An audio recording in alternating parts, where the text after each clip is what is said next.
কত কিছু চাইলাম, পাইলাম না, দিল না আল্লাহ। বলে না আপনার সব দোয়া কবুল, তবে কবুল হওয়ার তিনটা সিস্টেম আছে। কয়টা?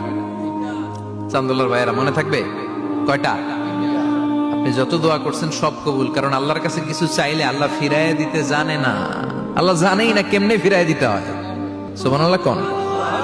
চাওয়া মাত্রই আল্লাহ বলে অ্যাকসেপ্টেড, যা কবুল, দিব দিব না এটা বলতে জানে না, চাওয়া মাত্রই বলে দিব। তিন সিস্টেম। নাম্বার ওয়ান, আপনি আল্লাহর কাছে দোয়া করলেন, চাইলেন, আল্লাহ বলে দিব, বলেই তিনি দিয়ে দেন আর আপনি খুশি হয়ে যান, পেয়ে গেলেন।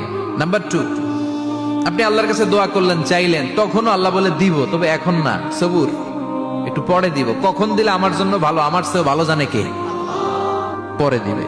নাম্বার থ্রি, চাইলেন, দোয়া করলেন, আল্লাহ তখনও বলে দেব, তবে এখনো না, পরেও না, কিয়ামতের দিন যেদিন বিপদে পড়বে ওই দিন দেব।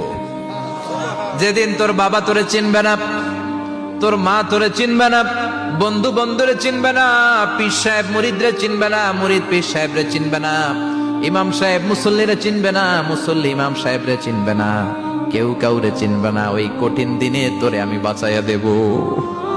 তাই দোয়া যা করছেন ছোটবেলা থেকে আজকে পর্যন্ত, লস হয়েছে না লাভ? লস না লাভ? এজন্য বেশি বেশি দোয়া